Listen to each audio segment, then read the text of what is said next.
ఈడీకి వ్యతిరేకంగా కాంగ్రెస్ చేపట్టిన ధర్నాలో బట్టి విక్రమార్క మాట్లాడుతున్నారు. ఆ లైవ్ చూద్దాం. అలాగే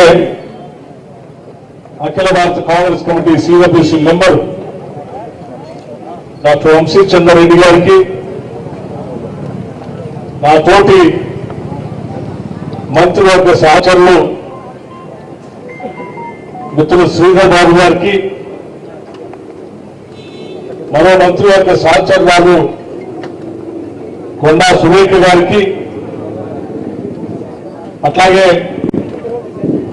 తుమ్మల నాగేశ్వరరావు గారికి, జూపల్లి గారికి, పొన్నం ప్రభాకర్ గారికి, దామోదర్ రాజనేశ్వర గారికి,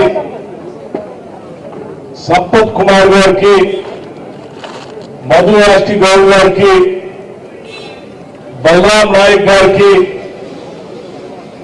పెద్ద సర్వే సత్యనారాయణ గారికి, అన్ని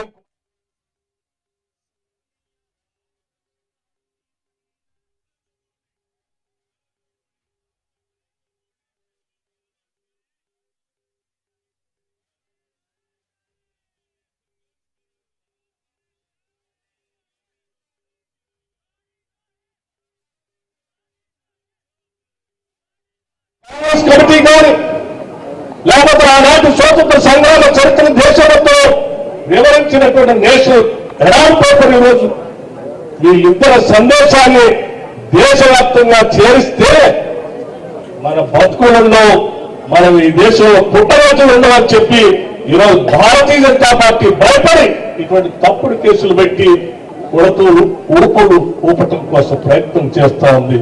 నేను ఒక్కటే చెప్పదలుచుకున్నా, ఉడతూపులకి భయపడేటువంటి పరిస్థితుల్లో ఈరోజు కాంగ్రెస్ పార్టీ లేదని చెప్పడం కోసమే ఇక్కడ ఈ సమావేశాన్ని ఏర్పాటు చేసుకున్నాం. మిత్రులారా, ఒక్కసారి ఆలోచించే ఒక నేషనల్ హెరాల్డ్ పేపర్ ఈ దేశంలో సమస్త జర్నలిస్టులందరూ కూడా ఆలోచించారు.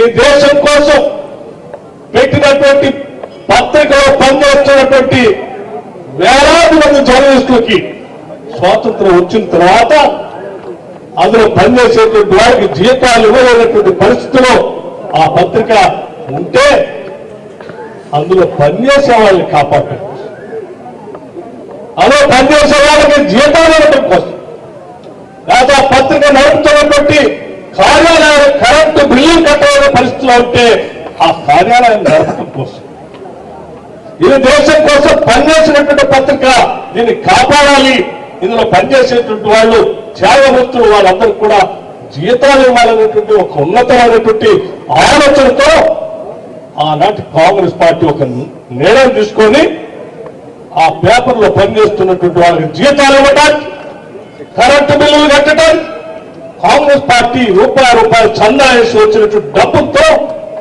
వాళ్ళకి జీతాలు ఇస్తే అది తప్పని ఈరోజు ఎన్ఫోర్స్మెంట్ డైరెక్టరేట్ తో కేసులు పెట్టి ఛార్జ్ షీట్ చేపించి మీరు కార్యాలయాన్ని పిలిపిస్తా ఉన్నారే, ఇది న్యాయమా? సమస్త జర్నలిస్టులు ఆలోచన చేయాలి. మీకోసం ఈరోజు కాంగ్రెస్ పార్టీ నిలబడి మీలాంటి పూర్తి ఉద్యోగస్తుల కోసం రూపాయలు చందా వచ్చిన దాన్ని ఖర్చు పెట్టి మీ అందరిని నిలబెట్టింది.